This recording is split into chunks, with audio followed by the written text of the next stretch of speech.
Hey everyone, welcome back to our channel. In today's video, I'm going to show you how to create and add members to a Viber group. Let's get started. First, open the Viber app on your phone. Make sure you are logged in with your Viber account. Once you're in the app, navigate to the chat screen. Tap on new chat icon. Select new group from the options. Now you'll see a list of your contacts. Tap on the names of the people you want to add to your groups.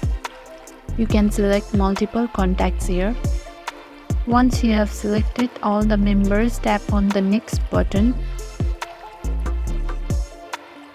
Now you can name your group and you can even add a group photo.